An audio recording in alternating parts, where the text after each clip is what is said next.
The town of Oakwood was a place of simple beauty. Rolling hills bled into fields of gold. A gentle river snaked through the heart of it all. But at the edge of town, the whispering woods loomed, dark and imposing. They stood as a stark contrast to the peace of Oakwood. The townsfolk spoke of the woods in hushed tones. They told tales of strange occurrences, whispers on the wind, shadows moving just beyond sight. Few dared to venture into its depths.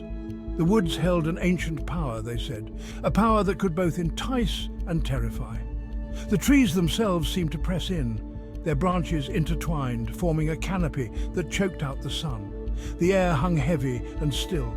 The scent of damp earth and decaying leaves filled the air. It was a place of secrets, a place where the veil between worlds felt thin. Most folks avoided the woods altogether, but there was one man who lived on its edge, seemingly unafraid.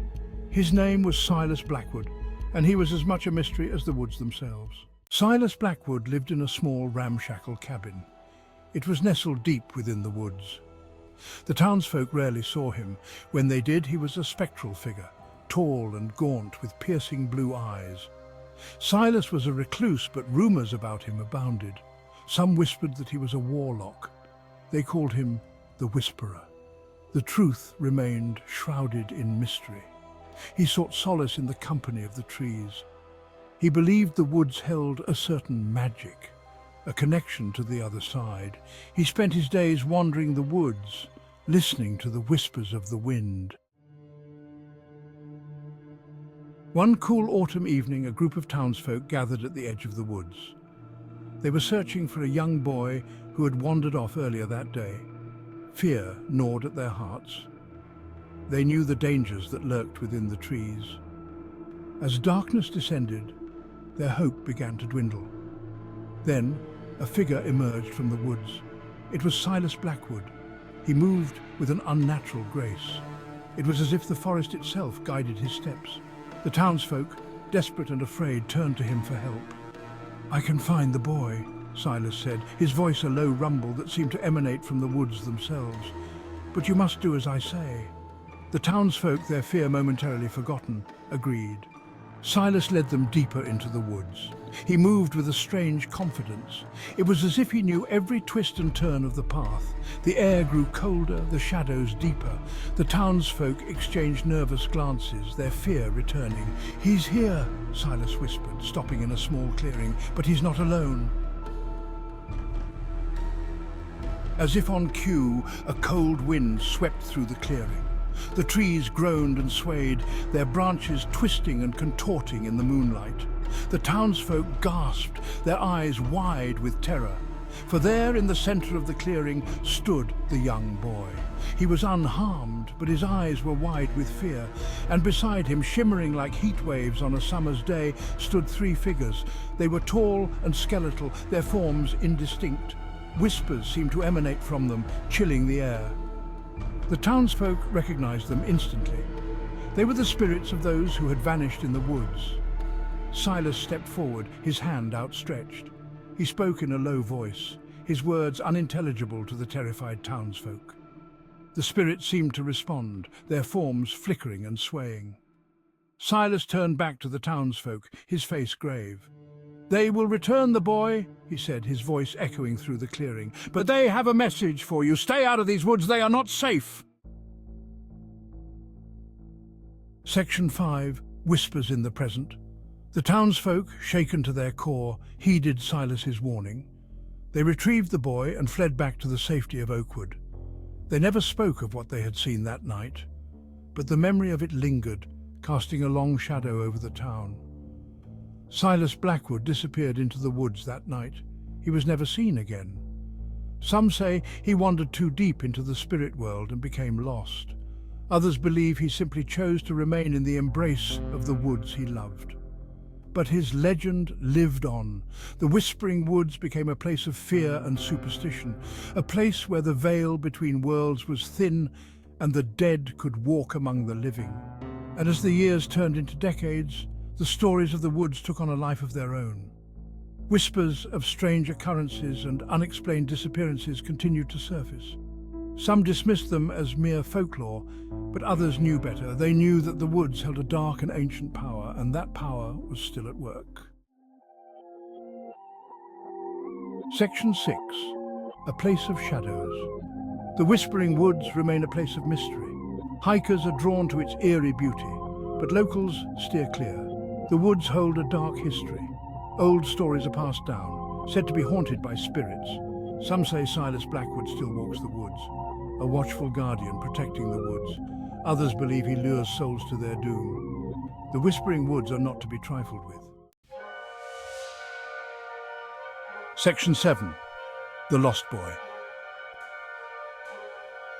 One crisp autumn evening, a young boy named Ethan wandered away from his family's campsite. They were new to Oakwood. They had heard the stories, of course, but dismissed them as local lore. They soon learned, however, that some legends are rooted in truth. Ethan, drawn by the allure of the unknown, ventured into the woods. The setting sun cast long shadows through the trees. The air grew colder with each step he took. He called out for his parents, but his voice was swallowed by the dense foliage. Fear began to creep into his heart. He turned to retrace his steps, but the woods seemed to shift and change around him. The path he had been following vanished. He was lost. As darkness descended, Ethan stumbled upon a small clearing. In the center stood an ancient oak tree. Its branches, gnarled and twisted, reached out like skeletal fingers. A cold wind rustled its leaves, creating a sound like whispers. Section 8. The Search Party. Back at the campsite, Ethan's parents were frantic.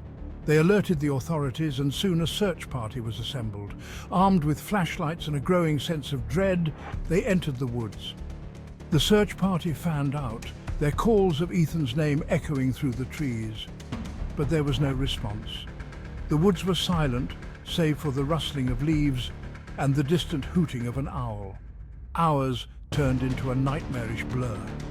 The search party, their hope dwindling with each passing moment, stumbled upon the clearing.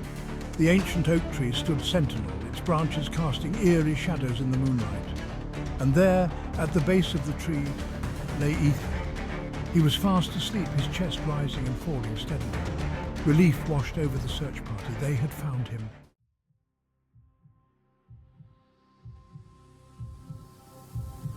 Section 9. The Woods Remember. But as they drew closer, a chill ran down their spines. For gathered around Ethan, their forms shimmering like heat waves on a summer's day, stood three figures. They were tall and skeletal, their features obscured by the darkness. They seemed to emanate a cold, ethereal glow. The search party froze, their blood turning to ice. The figures turned their heads in unison, their hollow eyes fixing on the intruders. A low, guttural growl escaped their lips, sending shivers down the spines of the search party. Then, as quickly as they had appeared, the figures vanished. The clearing was plunged into an eerie silence. The search party, shaken to their core, cautiously approached Ethan. He stirred, his eyes fluttering open. "Mom? Dad?" he mumbled, his voice thick with sleep. The search party wasted no time in scooping Ethan into their arms and carrying him back to the safety of the campsite. They never spoke of what they had seen that night. But the memory of it lingered, a chilling reminder of the dark power that resided within the Whispering Woods. Section 10. Never Enter Alone. The Whispering Woods remain a place of mystery, a place where the veil between worlds is thin and the dead walk among the living. Some are drawn to its eerie beauty, seeking adventure or solace in its embrace. But locals know better.